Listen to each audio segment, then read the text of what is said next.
What is up, ladies and gentlemen, freaks and ghouls? We are back on a Thursday night. It is spring break. Hopefully y'all are enjoying it. If you're in Colorado watching us, then you've been, what is that, the cyclone bomb, I think. So you're getting a lot of snow. Or maybe you're on the slopes. What'd you say? Or stoned. True. Cyclone bomb. Is that indica, sativa? Is that a blend? So in the Sorry, Mom and couch. Dad. I don't know, Meredith. You would know better. Would not. You've been in the game a lot longer than I have. No. Don't date me. Anytime Don't age me. anytime we're at the tables with the Longhorn crew, We do. We have three. Well, is she really though? I don't She's know. only for- She is. She's only for law school. I know. It's a cusp sort of thing. For You're like you're not just a divided house. You're like a bipolar personality. Absolutely. Well, the Yeah. goal was to pander to both sides of the jury. If they hate the Aggies, they love the Longhorns, vice versa. I see your strategy. Yeah. I see your madness. There's Get a it? slight method. Gig 'em. Get it? Well, we are going to have Meredith Morse joining us tonight. Thanks for having me again. Of course, you were on just a few weeks ago with some guy that rudely interrupted you Pity he can't be here tonight. because he's on spring break. Well, he's holding it traipsing- down. Traipsing around. Oh, is he back? It's his second shift, you know. I thought he was traipsing around the DC area. He is. Second shift, meaning now he's on dad mode. Oh, yeah. Okay. I just haven't seen any. Typically, he's out there posting all of his feet pictures and cigars and everything else, and that just hasn't happened. Well, so. when you work hard like that, I'm you glad. earned it. I'm just, it's good to see you without him around to keep interrupting you. It's okay. He's not watching this, so No, of course he's not. Speak freely. Of course he's not. But you guys can call in 713-807-1794 is the number. We also have Twitter up at HCCLA_TV. Unless you're Steve Shellis, in which case we're screening your calls. That's right. Well, and other right. than Steve, Steve's usually on TV. Who's actually in town? Us. week? Yeah. It's spring break. Pretty much everybody is out. The roads have been. I was at the courthouse the other day. It was, yesterday? No, this morning. I was at the courthouse. Dead. Yeah. Nobody there. I know the people watching was real lame this week. It has been very lame. I mean, I will say this though. I was there on, I think it was Monday, and were you in the court with me when the woman came in, yelling about her baby daddy, and why he wasn't there and had to be escorted? I thought that was today. It's like that was the only exciting thing I saw this That was week. today. Meredith, I have a bone to pick with you. Okay. We were messaging back and forth, and I asked you if you were on Twitter. Uh-oh. And Hot seat. yeah. Are you on Twitter? I shouldn't say yes, Well, but sort of. yeah. Now, this is my question, okay? Someone like you, who is well known, and by the way, you have a number of fans because every time I walk around the courthouse, the request is, when are you going to have Meredith back on the show? Oh. So you have a growing legion of fans. You know what I think it is? It was the East of Eden plug. People love that John Steinbeck. I'm just the conduit. That's all it is. That's what it is. But your question is, how is a millennial like myself, why is my Twitter presence such a dearth? Correct. Yeah. And also someone who is into puns and short, witty, snappy comebacks. Okay. I'm not sure how you have not taken to this like a fish to water. Do you have an iPhone, Jimmy? I do. The iPhone. Because I'm a lemming. You know, it now comes equipped with the rudest feature. It tells you your average screen time. I know. And they also have an app that came out, I saw, that you can now buy lottery tickets on your phone. I saw that. Oh, no. I saw that.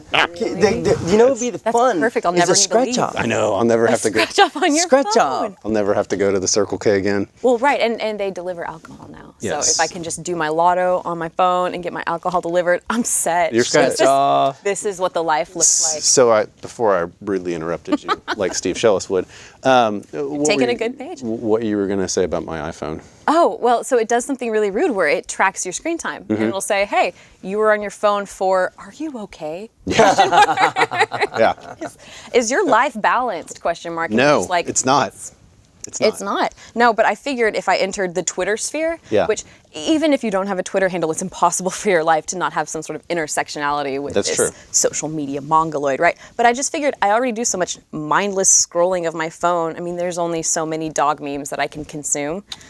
So I did make a Twitter handle, I think in law school, because one of my professors was offering extra credit for it. She's great, and thus my All you had to do was go sign up.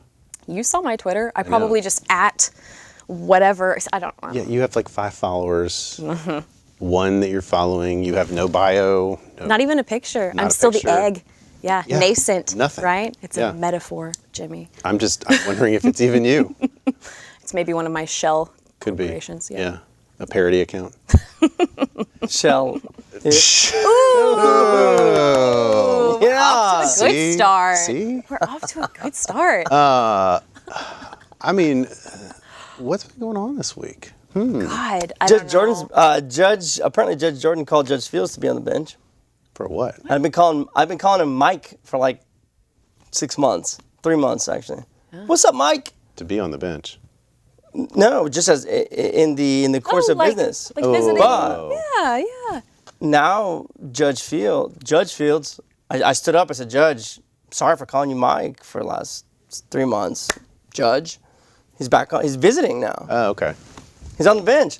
Now, correct me if I'm wrong, but I did not know that one could preside and practice. He's of counsel, correct? That is my understanding of Tyler Flood's office. Is that designation a term of art that enables him to also preside? Unless he retired the of counsel and just decided to preside. Could have. I don't know. That's a question above my pay grade. I don't know. Either way, let me be very clear. I was very excited to see Judge Fields on the bench again. I said, Judge, what's up? How Was you he in doing? 16? He was handling the jail docket. Yeah, you're gonna have to go do some investigative journalism on that one for us. You Find know, out. I have seen him. I've never seen him appear. I have seen him interact with the fiscales, the prosecutors. Well, I like it. Yeah. I have never seen him appear in front of a judge. Oh, our producer is telling us that Judge Fields might be coming next week, so you might just want to hold off on all these questions till he gets here next week. That is awesome. You can ask him in person. Well, I mean, I'd like to know, and I'd like to say that Judge Fields is awesome, a great guy. Mike, I don't know what to say. You know, it was weird. You're laying the foundation early. We can ask him next week. Well, I thought that's what's going on, that one. What else is going on this week, Jimmy? Well, so the feds busted this college admissions scandal. Ooh, and everyone is loving to read about it. Yeah. It is saturated with Schadenfreude. Well, and then People rich. today the article came out that they uncovered it by accident. Yes. As part of a securities fraud investigation. So that is to me the most beautiful aspect of this whole ballet of fraud, right? Is that we would not know about it but for somebody else flipping on a completely unrelated matter. Oh my God! And I don't know if you've looked at the lawsuit, the pleadings now. You can. This is the civil lawsuit you're talking about. Yes. So let's fill them in. So everybody has probably seen the criminal indictment that came down, but Right. now there's a group of students who were, I guess, did not get into their Slighted scholars. school of choice. Well, I think the named plaintiffs, one of them's at Stanford anyway, Yeah. right? And they're predicating the damages.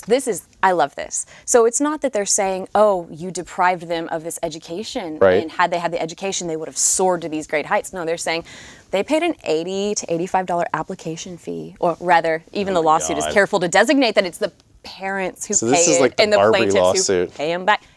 It's similar. It reeks of similarity, 'Cause- Barbie lawsuit. I mean, so I haven't seen it. Was it filed in California, I assume? Yes, and there's an interesting reason why, because one of the counts it's alleging, like basically fraudulent advertising. That Right. these universities are advertising essentially a fair, impartial, and unbiased college admissions review process. And so that's one of the causes, is under their consumer protection laws. Well, but to be fair, the universities themselves, if you believe the allegations to be true, and look, we don't know what will bear out in court, but the under what we currently know, the universities may not have known what was going on, because it seems like these coaches were and the athletic departments were coming up with the scam, greasing their own pockets. In fact, I think what came out today was with UT that the foundation had sent like $500,000 or claimed they had sent $500,000 in their tax return. Yeah, the key had sent $500,000 to the University of Texas. The coach was accused to have only taken a $100,000 bribe, and the university only had record of ever getting $15,000 from the school. Oh. I mean, from the key. So I wonder where it trickled through. Yeah. Right. Lies. So the reason that they named the university specifically as defendants in the lawsuit and not just the ringleader of the charitable organization, that they're alleging that the universities were negligent in failing to provide the necessary oversight to cut this off at the head. Now that case may have some legs to it. Well, I would be very interested to see. I think that this is a huge blight on the whole college. Well, but look, I mean, you've had this issue going on in college athletics since well before time. I mean, SMU got the death penalty for it. Yes, yeah, when they were paying recruits. Yeah. So, I mean, you know, the college system is broken. Let's face it. I mean, everybody's arguing that we should have free education in this country and all that. The system's broken. And this is just one more aspect of it. I mean, I think we've all, though, but here's the thing I said today, and I want to get y'all's opinion on it, because how is what they were doing any different from the people that we all know who had parents of means or had connections, who got into UT, who got into A&M, who got into tech, who had terrible grades? I mean, terrible grades. Most of these kids were just kind of borderline. I mean, yeah, they came from privilege, but these weren't like 2.0 students. I mean, they were like just below the cutoff. So what's the difference in that or the people that we knew who had terrible grades but had connections and had some senator, state senator, or state Congress rep, you know, who was, we'll get you in, no problem. Well, I can address that. The instances that you're speaking of, the people that we all know who benefited from their privilege in some way, those seem more like one-offs. This guy, Rick Singer, he had a well-oiled machine. He did. The lawsuit is alleging that you can be in the class, in the class action lawsuit, if you applied to any one of these universities from 2012 to 2018 and you were rejected. What? From Stanford alone, for 1 year, it was close to like 35,000 people who applied and were rejected. Yeah. And sure, say you receive an $80 check like 9 years after you would have graduated college. That's not going to do much for you. It's more of a symbol. But imagine these universities now having to pay that out. Yeah.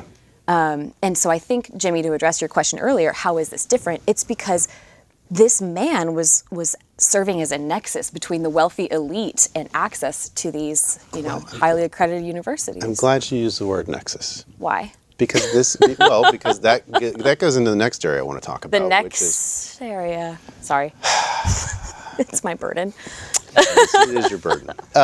Nexus. I wanted to talk about the conspiracy charge. Yeah. Because to me, this is such an overreach of a conspiracy allegation. Now, granted, the law technically allows federal prosecutors to do what they've done here, which is charge this overarching conspiracy against a bunch of unrelated people. I mean, clearly, the person here, the people here in Houston, they didn't know Felicity Huffman and Lori Loughlin and Massimo. They didn't all get together and say, we're going to conspire and agree to do this. That didn't happen. We all know they that. got Massimo in it? Yeah, well, Massimo is married Felicity's to... Huffman or something? No, I thought he was. That's Lori Loughlin's husband. Oh, okay. I thought she was married to the dude from Full House.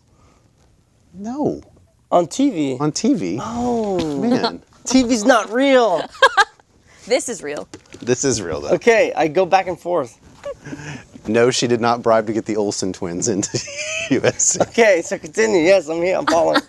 So, how are they tying the universities to RICO? I get Mr. Singer. Well, yeah, he's the center. What we call this is a classic hub and spoke conspiracy. Okay, Singer's at the middle. He is the hub, and all of Felicity Huffman, Lori Loughlin, they're the spokes that go around. And typically, on a conspiracy, it's connected by the wheel. Yeah. All these people are somehow connected. So the universities are complicit in the wheel? Well, this one doesn't have a wheel.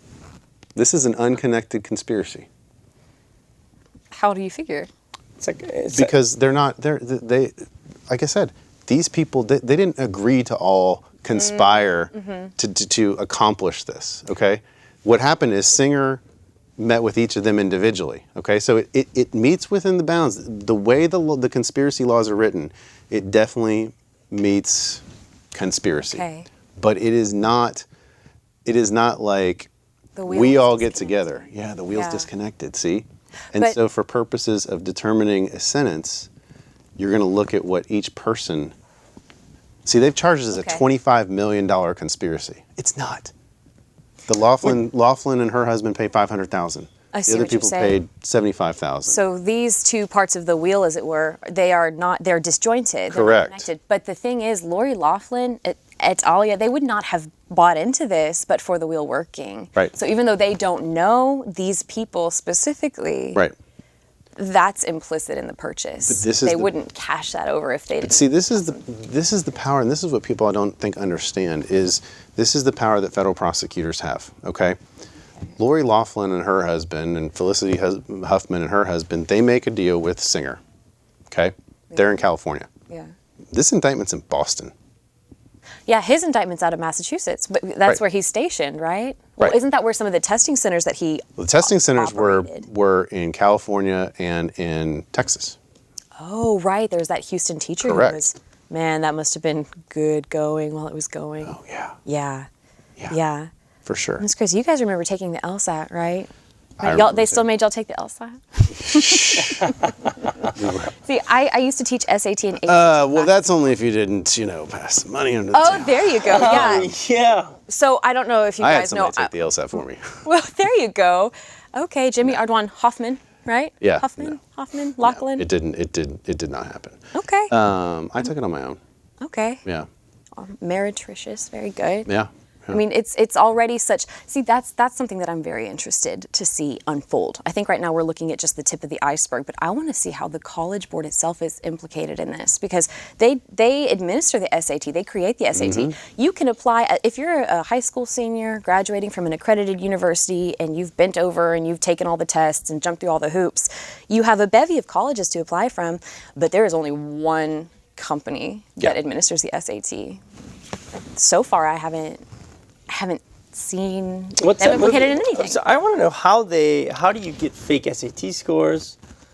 I mean, I get how you Photoshop someone's face on someone else. Nowadays, yeah. I get that. When I was applying to college, there was no such thing as How do you get Photoshop fake on my SAT 486 PC. I just have this image of Cameron Diaz going into when Bad Teacher. Have y'all seen Bad Teacher? Cameron Diaz goes in, gets the administrator all drunk, steals the test, and her kids ace the test. Yeah. Here's $400,000 in a wire transfer or in cash, and then somehow you give me fake SAT scores? But why? But I mean, really, why are we so shocked and outraged by this? Not. It's because we've all understood that this goes on, at least at minimum at an informal level. Absolutely. But to watch this unravel with recorded phone calls and text messages and just juicy details that we can lay before the public, I mean, it's Schadenfreude. We want to watch this. How is making a donation to the university or putting your not name any on a different. building, sponsoring a building? It's not any different. But that's not what they were doing. I They know. weren't paying the university. They were paying, like you said, Agreed. the hub, and that's the issue. Agreed. Right? Well, they were paying coaches right. to Well, create these positions for these kids to get in because if you came in on either as an athletic scholarship, which then they dropped the scholarship after they got there and they paid, so the school didn't even lose any money. That's the whole crazy thing of this. School was still paid tuition. So, well, that's the interesting thing. The schools are being cast in two different lights. Yes. If you look at the public narrative, they're victims because they didn't know. Because Right. it was a small like phalanx of fraud at every single university, right? But in the lawsuit, they're named as defendants because of alleged negligence. Yeah. In the whole process. I just think that they've indicted them under honest services fraud too. I don't think it's going to work. It might work for the public universities, maybe, but it's not going to work for the private universities. Okay. So you see this lawsuit as maybe more symbolic than successful? Yes, I think they're going to have. I think they're going to have problems with both the civil lawsuit and the criminal case. Really? I think. Yeah, I think they're going to have some problems with this Singer's criminal case. indictment in Massachusetts. Yes. Well, he's pled. Yeah. Okay, that So was my understanding. He's pled guilty, but I'm laws- talking about some of the, the spokes, okay, of everything. I mean, I think you've got some real issues. Particularly, I mean, look, Felicity Huffman and her husband on the second child, they withdrew from the conspiracy. If you believe what they said, they didn't even go through with it. Okay. So you've got a withdrawal from the conspiracy, at least as to the second child. Doesn't there have to be something more affirmative, like after you withdraw from the conspiracy? I'm just saying. I mean, Okay. there's some interesting allegations that, and I think you've got issues with the honest services provision that was struck down in the Skilling case, in Jeff Skilling's case by the Supreme Court, and now we're going to rehash this under this theory, and then it was revisited in the McDonald case, the governor of Virginia, a couple years ago by the Supreme Oh, Court. taking the Yeah. watches and the other things. Right. I mean, and it's too much to go into right now because I know we want to go into some other stuff, but just short to say, I mean, I don't think it's going to pass muster. I really don't. I think they're going to have Does it some real need to? problems. Okay, but think about this from a if you step down from kind of the ivory tower of our practice. If there is such a thing. That's why I'm laughing. If you look at this from just a PR standpoint, Yeah. these families are tanked. These poor kids, they're tanked. So do we necessarily need to clean grab by the federal prosecutors in this, or is the PR storm? Okay. enough? Okay. You're like reading my mind. I don't know what's going on here. It's this earpiece that Mark equipped me with earlier. Everything that they're telling you, I get 5 seconds before.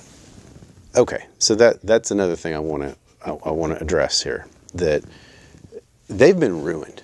I mean, Felicity Huffman and William Macy, they're never going to get another acting job again. They're blackballed in Hollywood. Same with Lori Loughlin. They've already pulled. I think they've lost sponsorships.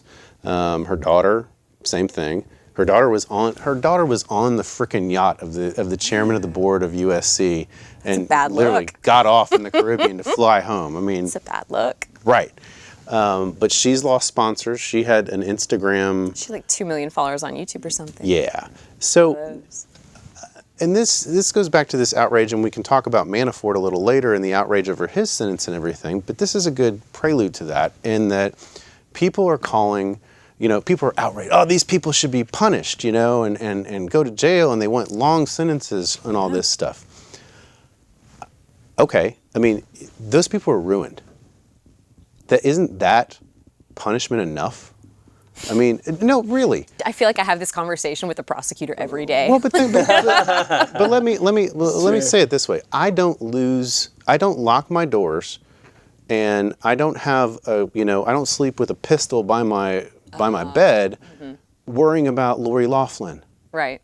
I don't worry about Jeff Skilling. Sure. I don't worry about even Bernie Madoff or Alan Stanford, who got 100+ year sentences. Okay. Yeah, you were one of their victims. Right, but what I'm saying is, well, I mean, theoretically, you could say we're all kind of victims in financial fraud because it affects the markets. It does everything. Okay, I mean, our 401ks, our retirements Look at go it in down. aggregate, sure. Correct. Mortgage fraud, it affects our home values and our lending rates and everything else. The penumbra from this financial fraud, it's intense. It really is. But I am more worried about violent criminals and how we punish them versus non-violent criminals. And hasn't that been the tone of criminal justice reform, is that we need to rethink possession of marijuana cases, driving while licensed invalid cases, all these low-level non-violent offenders. Why is it any different? Why is it any different just because these people have money? We need to throw them in prison for 2 decades. I see what you're saying. But I think that the step down from prosecuting violent crime versus being more lenient on nonviolent crime, right? I mean, violent crime still has an aggregate effect on the market, but I think nonviolent financial crime on this massive scale, like to throw out Madoff or Skilling or this college admissions scandal. Yeah. It's more symbolic. Like, yeah, I'm not worried that Felicity Huffman or Lori, whatever, they're not going to come like Berghab you. No. But it's the intrinsic decrease in value of the college education. You know, I know you have children, and one day your children will probably apply to college. Yeah, but honestly, I don't care. Well, then we're on the but- same page. No, because look, I started off at a community college because my dad, you know, we financially, he got laid off literally my senior year of high school, so we weren't in a position where we had missed the financial aid cutoff.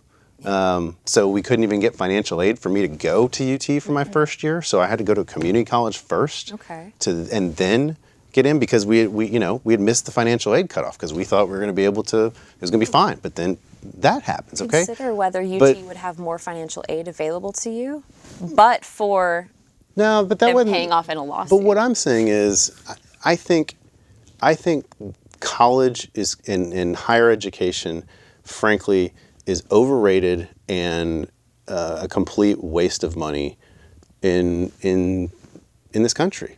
I mean, stay in school otherwise, kids. well, but I mean, if you want to be a lawyer, it's not, okay? But you can get into law school without going to Harvard. Right. You can get into a law school without going to Stanford.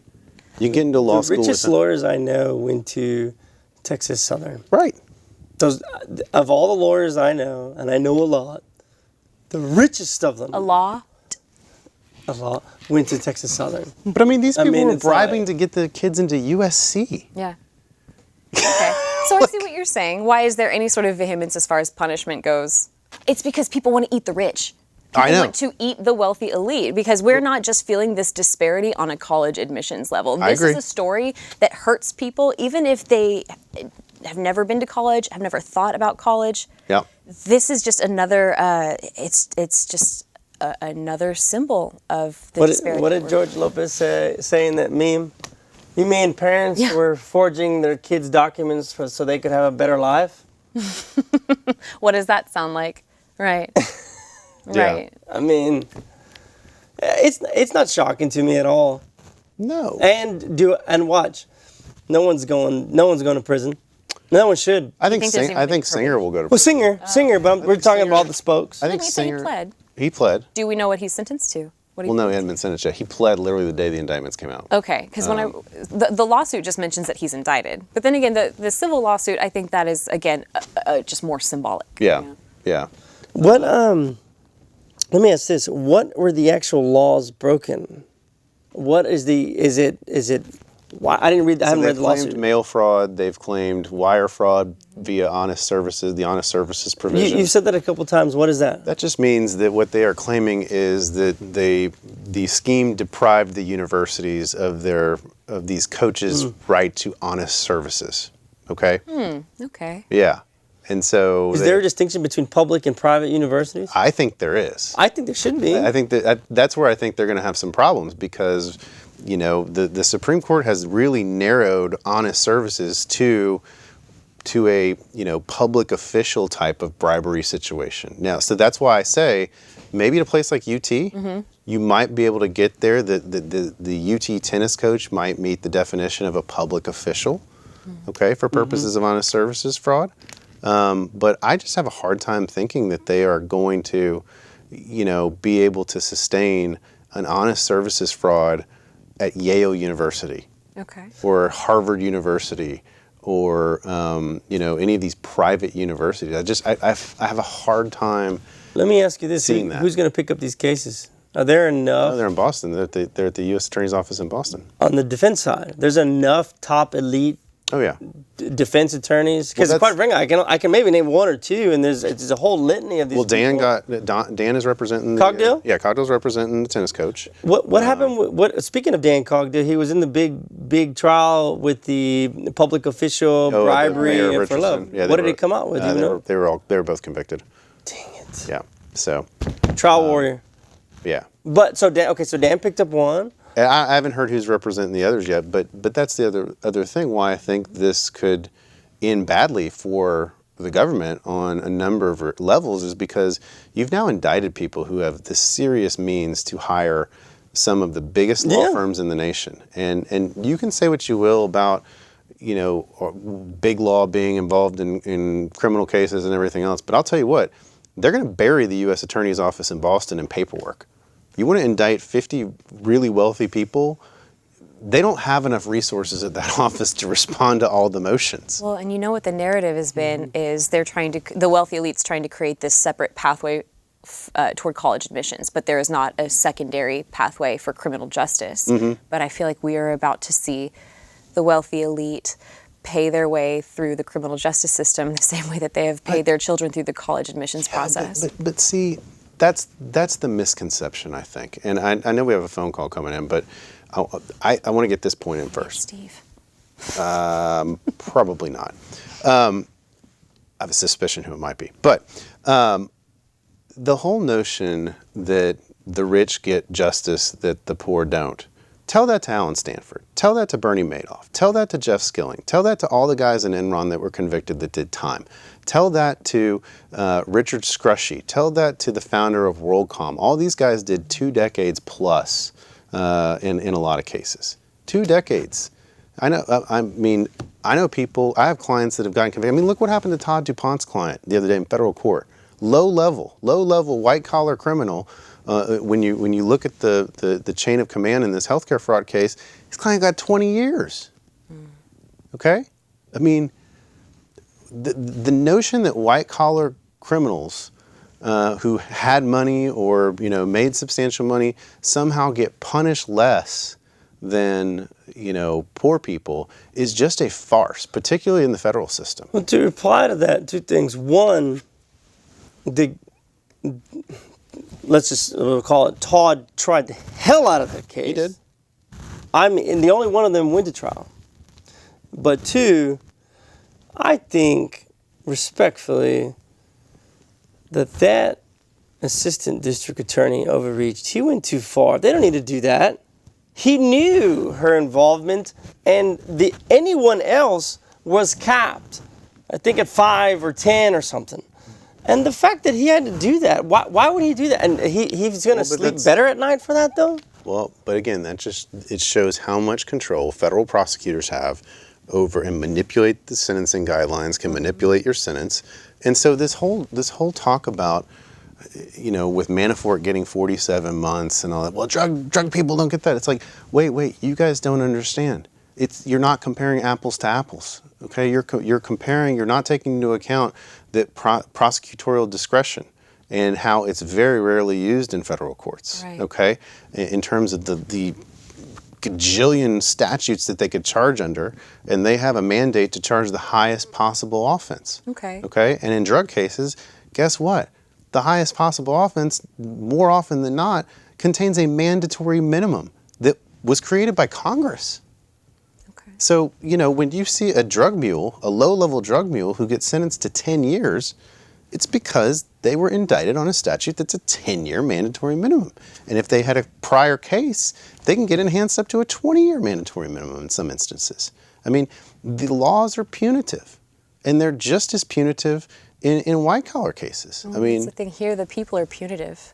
Like JV mentioned earlier with Todd DuPont's case, that seemed like prosecutorial overreach. Right. Jimmy, maybe that's kind of alluding to what you mentioned earlier with the college admission scams. Maybe that's prosecutorial overreach to guarantee that there is some sort of, someone will pay with a pound of flesh. Now, maybe celebrities can easily pay with a pound of flesh because they've got 50 million more pounds in the bank. Yeah. But certainly if you don't, and I see your argument, they're not going to be able to make, the honest services, but they're going to try. They are. And if they'll be buried in a mound of paperwork, so be it. This is advancing their means somehow. Even Correct. If they don't get convictions on every single person at the end of the day, we're still all discussing it. These names and faces are still going out all over the media. So there was a conversation out in Boston. Dude walks into the U.S. Attorney's office and says, "I got it.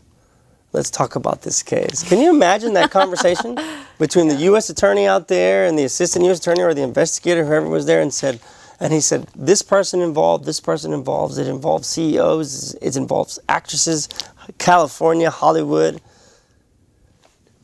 That very well may be the worst decision of his life. Could be. Could be. That office is about to get buried. Maybe. We'll see. But they also may be able to get people to enter plea deals, and who don't want to try the case. I mean, look, there's a lot of risk in trying a federal case. Okay, Sure. There really is, and we've talked about it on this show, the trial penalty, Yeah. and it is really pronounced in federal court because again, they have so much discretion. I mean, they could come back and offer these people, and say, hey, we'll give you a agreed plea to probation. You pay X amount of money. You're a convicted felon, federal felon, and we go on down the road. You take it to trial, and you're facing up to 30 years in prison. They're going to sign the deal. These people aren't going to. No, they'll sign the deal. That's right. All right. Depending on how hard they play ball. I $1 million. We'll take any case and give it to the poor kids. I guess we should take a phone call. Take it. See who's on. Hello, thanks for calling Reasonable Doubt. Okay, thank God. Finally.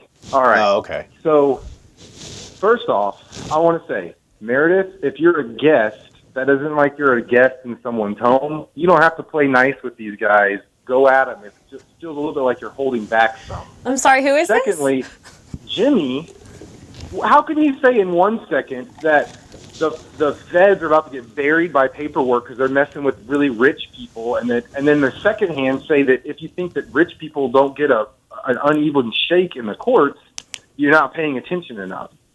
I think that I understand what you're saying about your fear and what you keep a gun next to your bed at night is not that Felicity Huffman's going to defraud USC or whatever school her and William H. Macy were trying to get their kids into. But this case is the defrauding and the robbing of everyone of a sense of fairness and the American dream. And I think that's why this is something that is such a pie in the sky argument. The American dream. Not. Yes, it is. Everybody's supposed to have a fair shake. This is supposed to be a merit-based system. Look, if this is a rigged merit-based system, Justin, is it even a merit-based system anymore? If it's totally arbitrary, and we may all have these suspicions and these feelings that this has all been going on. When's the last time you saw When's the last time you were able to rely on the taint fair clause of the Constitution? Deeply. What's that? I said, when's the last time you were able to rely on the taint fair clause of the Constitution? Oh, it tain't fair? Yeah. I don't know what you're asking by that. Like, did they not teach that to you? The Constitution stands for certain principles that a lot of people take very, very seriously, and that the country was founded upon those principles. And being able to apply to public schools. But you don't have a right to an education in this country. That's the misconception. You don't have a right to an education in the Constitution. You don't have a right to health care. You don't have a right to all this crap that everybody thinks you have a right to. You don't have a right to go to college. You don't. You just don't. You don't have a right to go to college in this country. You have a right to apply, but you don't have a right to go there.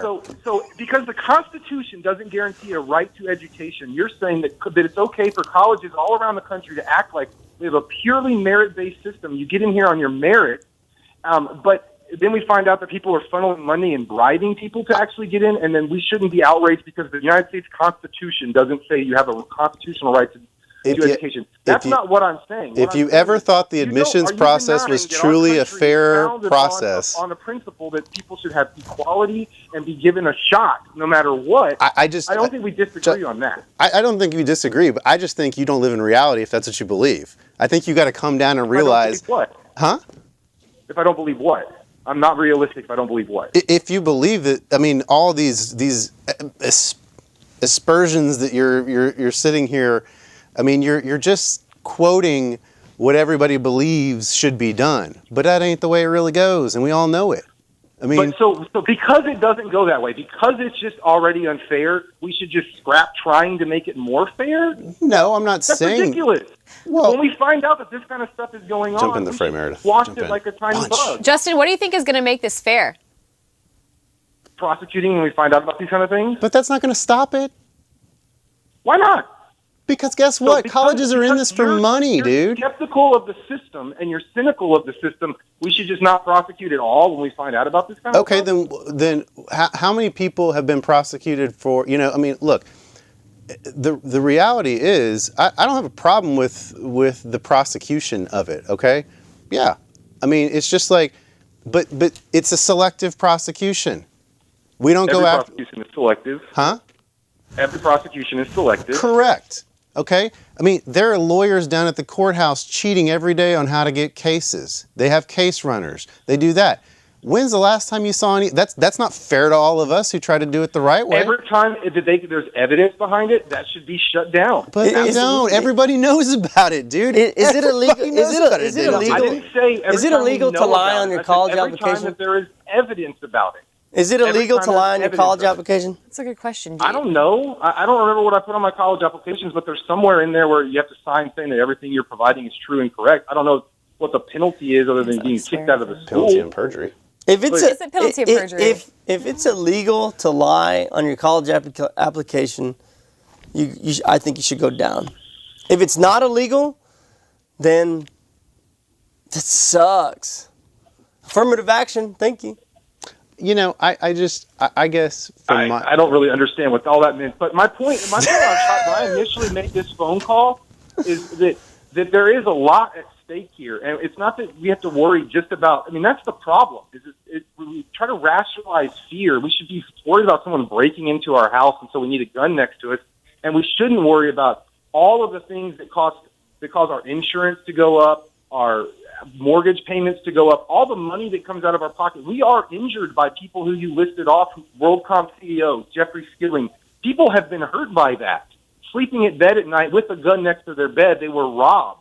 And it shatters people's trust in the system. And that's what this country is supposed to stand for. Maybe is that instead of everyone has sleeping with a equal gun by your protection pillow, for you should rights. sleep with your wallet by your pillow. Because we're Yeah, being just keep a real defrauded close eye on an aggregate and a scale. bank account. Yeah, Well, but you understand what I'm saying. but Justin, look, think that I mean, what really shocks a lot of people by this whole thing is, sure, we all know that people Justin, get up Justin, about Justin, were you- unfair means all the time. Justin, were But you? This Okay. is something that is now glaring in our faces, and we should absolutely prosecute this in Okay. every other instance where there's evidence of it. Great. I know of lawyers that have So- a high suspicion that are breaking the law, getting clients. I don't have any evidence of it. If I did, I would turn it over to the right people because it bothers me when I see that kind of stuff going on. I don't have any evidence of it. Snitch! Yeah. Snitch! Yeah, I will snitch. I will snitch if I have evidence of it. No, if it's not against the law, then morally there'll But be it a is nice against sweet the in hell law. for them. But But the thing is, The kids are not indicted for lying on their application. the Well, kids the are said parents or whoever. to. Indicted, they The could kids be have act- clean hands, so- apparently. act- Dude, you should just come out here and sit at the table because it's too damn hard to talk to you on the phone. No, I can't. It's too late. Anyway, good show. Y'all got me riled up. Thank you. That's the purpose, right? If it's We know not- it's working. if it's not illegal, I mean, if it's not illegal, it's not illegal. None of them there shouldn't be anything about it. I mean, look, I think the whole system is corrupt, and you're picking and choosing what you're going after. Sure. Okay, This fell in someone's lap. Yeah, they didn't do it. I mean, they stumbled upon this, But and that's- it's low hanging fruit because you have somebody to sit there and talk about it, right? Yeah. I mean, you've got it. They're not. That's the thing. They're never going to take on. Look at what happened with the economic collapse of 2008. Okay, who didn't get prosecuted? Wall Street, the banks. Okay, they're the ones who made all that crap possible with the mortgage-backed securities and everything, but nobody got prosecuted for that. I think one concern that Justin and I probably share is that this is just the tip of the iceberg, and that if there is I'm this sure. Rick Singer's key or the edge or whatever, how many other machines are out there like this? But do you have a problem with what's going on the NCAA basketball investigation, where the coaches are taking money under the table with agents and shoe companies and all that to steer these athletes to schools? It's against the law. Yeah. I have a problem with it. Not if you're my client, but as a principal, I have a problem with it. Why do you have a problem with them? See, my position on that is, why do you have a problem with prosecuting people for an arbitrary law when the reality is you're denying these kids the right to frickin' make money when they're making millions for these universities? What's true. worse? What's No, it's worse true. that the universities are using True. these 18, 19, and 20-year-old True. kids to make millions of dollars in TV deals and don't give them a damn thing, but then they go prosecute all these people for, hiding money under the table for these It's kids? certainly not an either or. If the Right. government wanted to go after both, the government could go after both. Absolutely. Right? A sort of David and Goliath situation there. Correct. It's that this fell in someone's lap. It's that That's this right. makes for a great media narrative. Everyone, Well, and that's the thing. yeah, I everyone mean, loves this story. It's crap on the rich time right now. Exactly. In this country. Yeah. I mean, it is. People have blood in their mouths for the wealthy elite, and watching this story unfold, I mean, it is, if it weren't horrifying, the implications of it, it would just be simply a fascinating tale. And Why do you think we begrudge the rich so much now? because we want to be John Steinbeck, right, here we go. John Steinbeck has a quote that says, "There are no poor people in America, there are only temporarily embarrassed millionaires."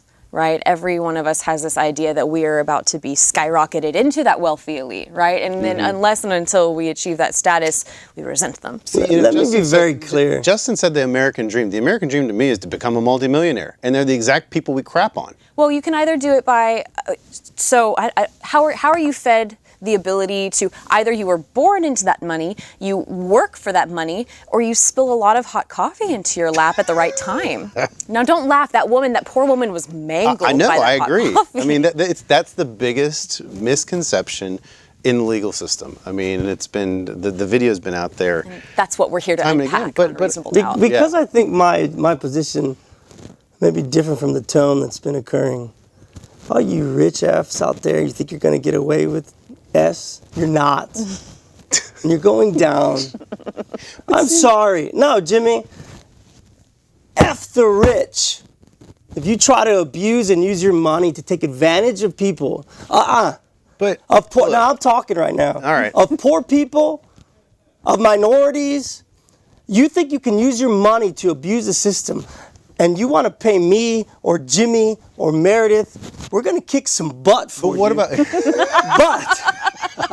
about But we how won't like it. dare all of you what about poor people who for thinking that F you rich people for What about- taking advantage and screwing over everyone else in this country, and both of you, whoever you are saying that crap on the rich. F the rich, Jimmy, because they're taking advantage of poor people and minorities, What about and it ain't right. What about the poor people who take advantage of the system?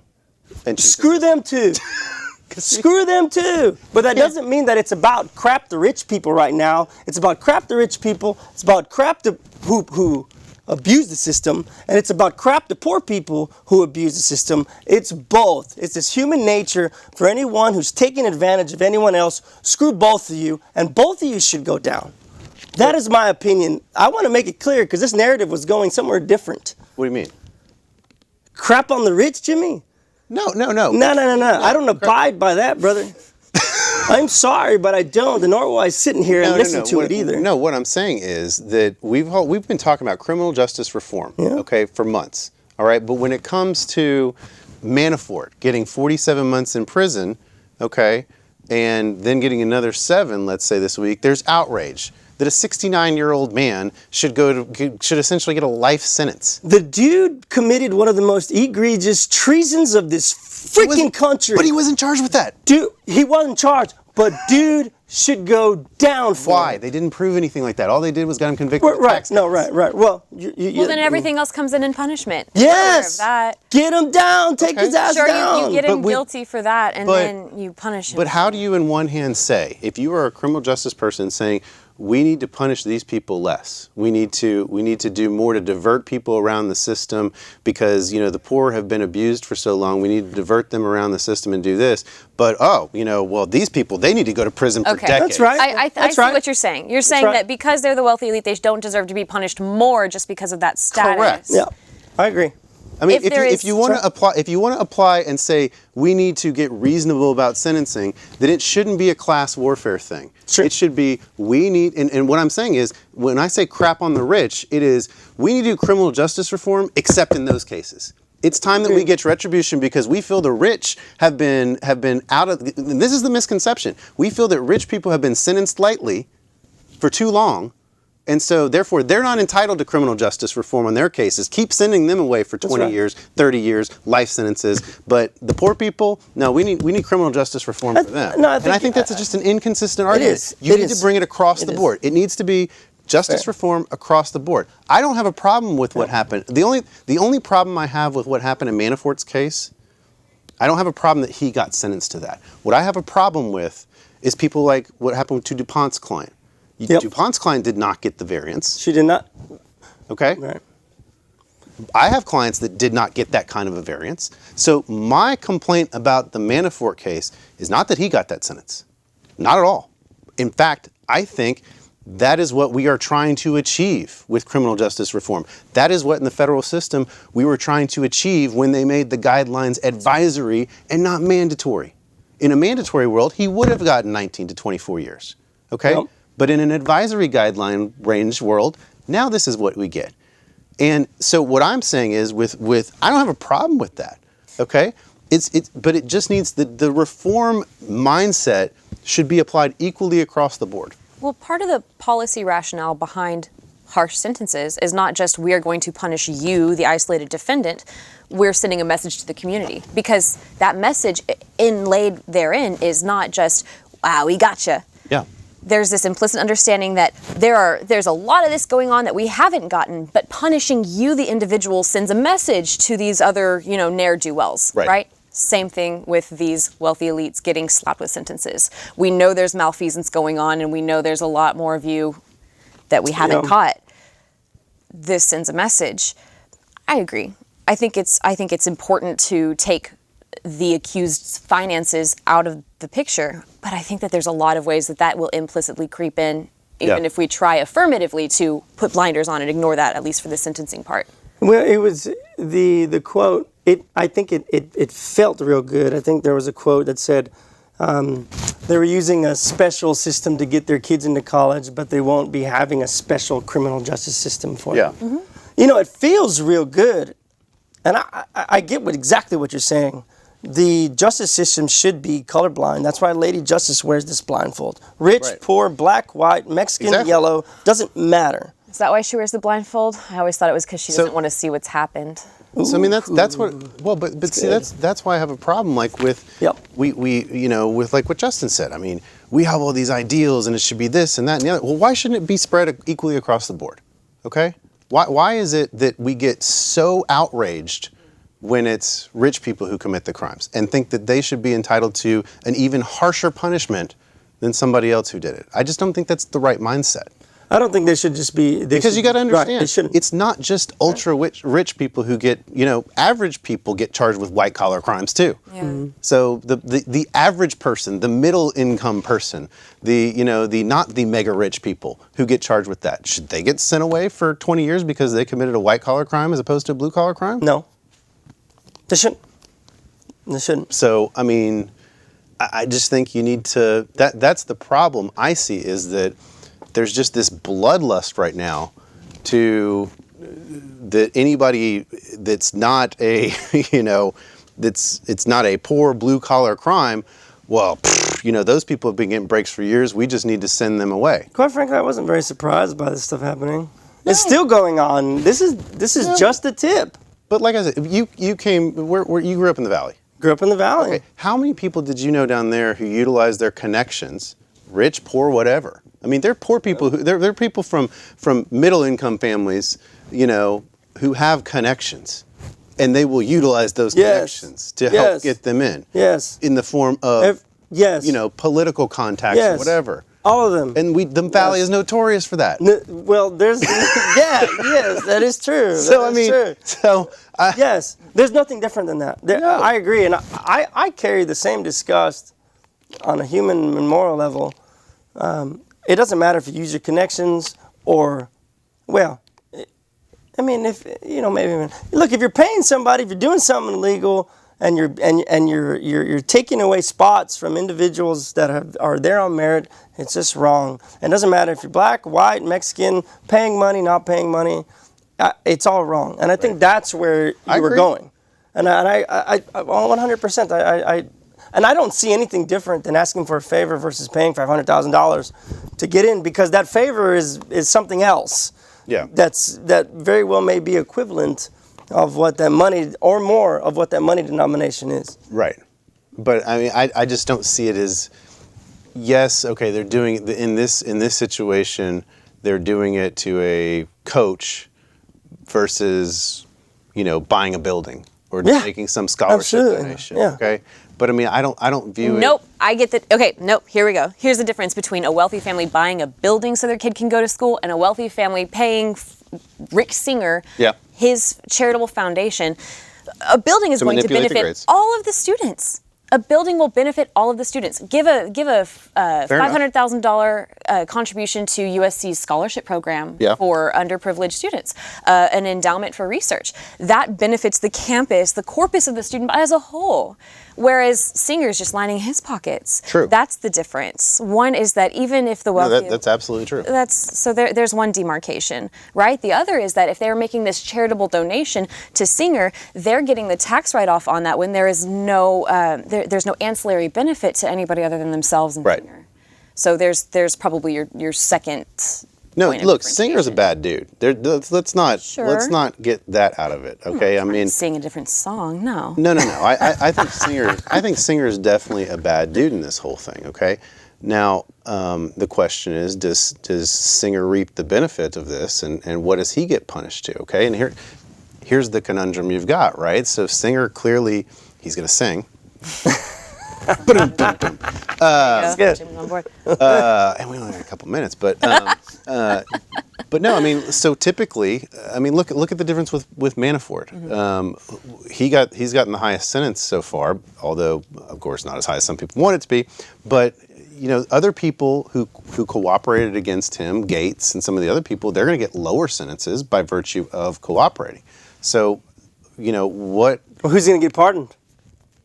Manafort will get pardoned. Look, this whole New York thing, and we took up too much time on other stuff, but I mean, this New York indictment, I think they got problems with it because of this double jeopardy separate sovereigns issue. And we can talk about it a little more when we have more time, but you know, there's a case pending right now at the Supreme Court, the Gamble case, which is going to address this. And they're asking the court to overrule the Fifth Amendment exception to double jeopardy of the separate sovereigns, which historically has meant if you're charged by the feds, you get convicted by the feds, doesn't matter, they can still come back and get you on the state side of things. Well, there's a case pending at the Supreme Court to do away with that, one.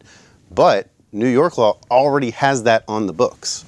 So you cannot be prosecuted in New York on the state crime if it was similar conduct to what another jurisdiction charged you with. Ooh. Yeah.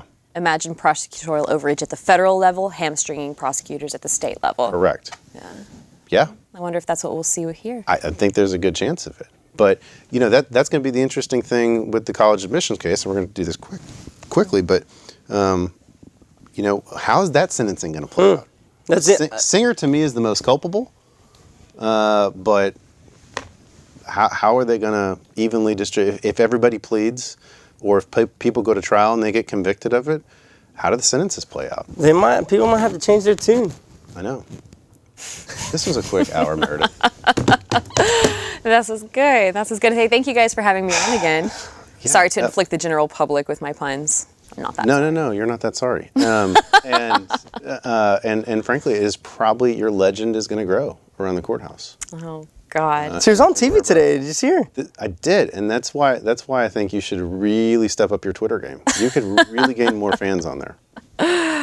Perhaps. Your quick wit, I think you could do it. Perhaps. Even if you just put a profile picture, you'd probably get a few. You'd get some creepers at least coming to follow you. Maybe I should get a social media intern, right? I think Justin's available. I think he's got to cool down some first. I know. All right, that's all the time we have for tonight, ladies and gentlemen. We will be back next week with another episode of Reasonable Doubt. Thank you to our guest, Meredith Morse, my co-pilot, JV. We out. Good night.